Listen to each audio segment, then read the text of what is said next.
Hello and welcome. Today, we're going to dive into a really profound and honestly pretty unsettling story from the teachings of the Buddhist monk Luang Phor Charan.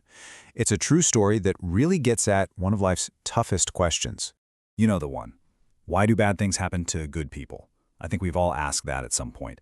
Well, this story offers one possible answer, and it does it by looking at the tragic life of a man who, on the surface, seemed to be doing everything right, only to have his entire world come crashing down in the most violent way imaginable. So let's get into it. Our story starts with a man named Mo Chalo and the absolute mystery that unraveled his life. So, who was this guy? Well, by all accounts, Mo Chalo was a model citizen. He was a former medic, so respected that everyone in his community just called him Dr. Chalo. He was also a devout Buddhist, a serious student of meditation under Luang Phor Charan. On top of that, he was a kind family man, married to a woman named Tong Bai. He was living this quiet, peaceful life, seemingly completely blameless. And then, just like that, his world fell apart. I mean, this all happened in a matter of weeks. First, his brother is murdered during a robbery. Then, he gets this chilling warning, get out of town or you're next.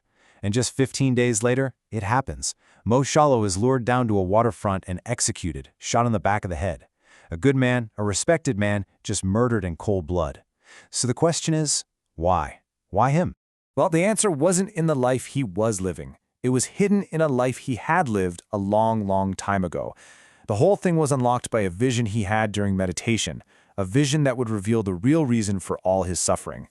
The key to this whole mystery is a concept in Buddhist meditation called a nimit. Think of it as a kind of mental image, a vision that can surface from the deepest parts of your mind. And for Mo Chalo, the nimit that appeared to him revealed a past that was anything but peaceful or blameless. The vision that came to him was just terrifyingly clear. He saw himself, but in a previous life. He was just a kid, only 16 years old. But in that life, he wasn't a healer. He was a violent criminal, a member of a robbery gang. And this vision, it wasn't vague.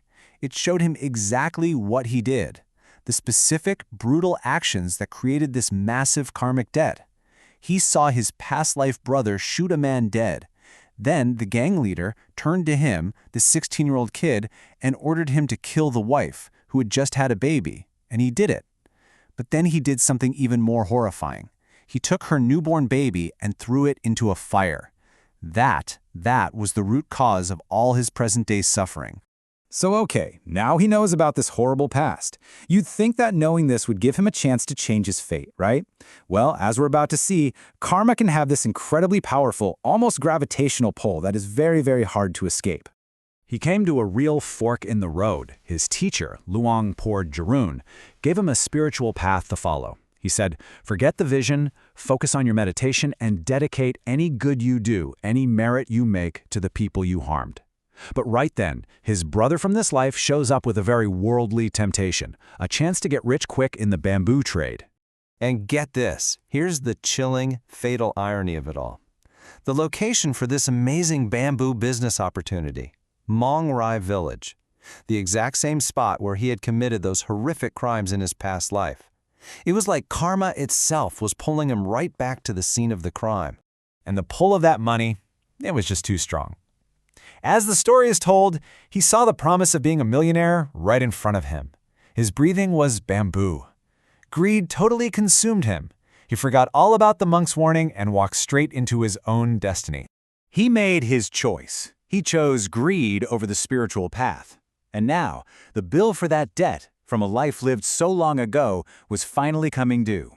And this is where you see the absolutely terrifying precision of karma. Just look at the parallels. It's like a perfect dark mirror. In his past life, his brother shoots a man. In this life, his brother is shot and killed. In his past life, he brought sudden violent death to someone from behind. In this life, he's executed in the exact same way. He destroyed a family, and in the end, his own family was completely and utterly destroyed. And the karmic payback didn't just stop with Mo Chalo. It caught up with everyone. The two leaders of the gang that killed him, they both died in a shootout with the police. And another 38 members of that gang were eventually arrested. It's like the consequences of their actions found every single one of them. But the devastation still wasn't over. There was one final, heartbreaking ripple. Mo Cello's wife, Thongbai, was telling the whole story to her relatives, and the grief, it just became too much for her to bear. She suffered a massive heart attack and died right then and there. That one horrible act, from a lifetime ago, had now tragically consumed his entire family. So after all of that heartbreak, what's the ultimate lesson here? What are we supposed to take away from this? For that, we can turn to the wisdom of Luang Phor Charan. The monk gave this really powerful analogy. He said to think of the merit you get from good deeds as being like oil, and think of the sin from your bad deeds as being like water. You can pour them both into the same glass. They can exist inside the same person, but they will never mix. The oil and water will always stay separate. Good deeds can't cancel out or erase bad ones. Being a good man in this life could not wash away the crimes of his last one. So what this story really leaves us with are some pretty sobering takeaways. First, that the heaviest kinds of karma, things like murder, seem to be inescapable. They'll follow you. Second, that being a good person and making merit can act as a kind of shield, maybe delaying bad karma, but it's not an eraser for a heavy debt. Third, that our own choices, in his case his greed, can literally create the path that leads us directly to our fate. And finally, that when karma does come to collect, it is often terrifyingly, precisely just. And that, of course, brings us to the final, really provocative question. It's one thing to hear this as a story about somebody else, but it kind of forces you to look inward, doesn't it? It makes you ask yourself, what debts from the past, seen or unseen, might we be carrying with us right now, today?